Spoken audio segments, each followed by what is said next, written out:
right, joined by Dennis Papadatos following today's split with Harvard and Sacred Heart. Coach, your opening thoughts on today's pair matches? Listen, the guys that we have that have been to the national tournament, won matches, and have been nationally ranked, they're beating people up, right? Ricky Stam, Charles Smalls, Trey Rogers, Zach Knight-Ward. We've had some other struggles, and then we've had some guys that have shown signs and been inconsistent, and it kind of peeked their ugly head again today. And as I told guys, we're practicing tomorrow at 8 a.m. We always are practicing, win or lose. If we won 60-0 both matches, we're practicing at 8 a.m. tomorrow because Tuesdays are off day. As I'm trying to make people understand, tomorrow's practice will matter 3 years from now. So if some people weren't always doing the right things, and when it comes down to, you can't cash a check that you don't got in the bank, right? So put it in the bank because you're gonna need it because this sport is hard. Listen, I only know this sport, but winning at the Division I level is hard in any sport, right? That's what it is. It's mano-a-mano, or you know what I mean, like woman against, like when it's body and physical is a little different level. I don't want to say level, but a little different kind of hard. That if you don't have the check, there's nothing you can do except hope that the other guy falls down and dies. And people at this level don't fall down and die.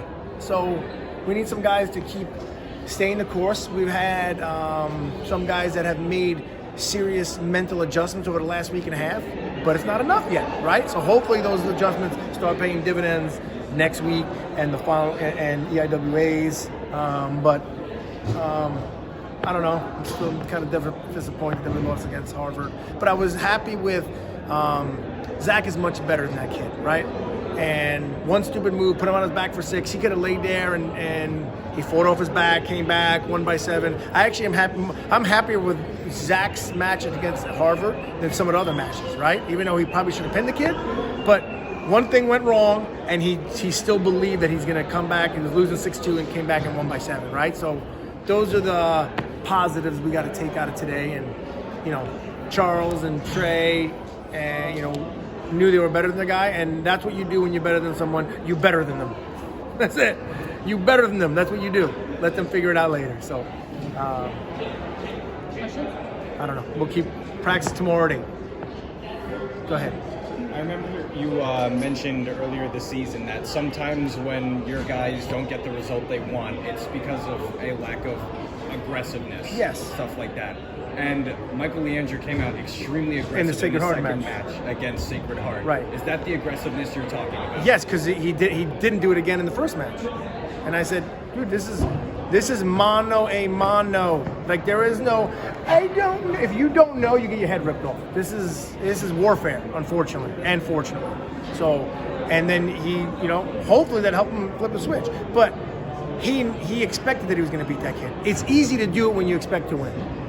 It's hard to do it when the chips are stacked against you, and some of those guys still need to work on that. Thank God that Joe and Hoyle and Mike at least did it when they expected to win. Because if they're not doing it then you got a major, major problem. Now we just got a problem that we need to keep adjusting.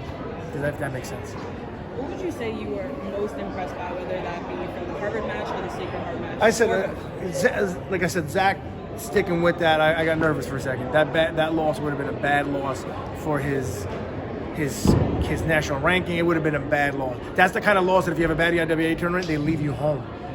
Because they're like, oh, you lost to that kid. You don't get an at-large bid, when right now his body of work is one of the best in the country. His top 20 in RPI and coaching rate. Loss like that hurts. So there was a lot of implications if he lost that. He battled back and he came back and won by 7. We wrestled that kid again in the conference tournament. It's probably we tech repetitive. But that was probably that. And then the guys finally believed and they went out and executed a little bit, right, with some aggressiveness. So, but we need to be more consistent. There's no doubt about it. I realized, and correct me if I'm wrong, I think it was Matthew Templeton who got frustrated at Right. his opponent. They were knotted up at 2, I believe. It was a very Yes, close match that could have 100%. gone either way. What was your message to him after kind of getting frustrated and almost losing composure? Well, he lost composure, right? So we have so much energy to shove the guy, then why don't we have enough energy to score some points? Like, what are you mad at the kid for? The kid did nothing wrong. You're mad that he just didn't fall down and die? How about you use that energy for productive offense instead of deconstructing he's lucky he wasn't hit for a match point or a dual meet point. He's lucky that didn't happen. If the ref hit him for that, I wouldn't even argue because I would have been like, yeah, you can't.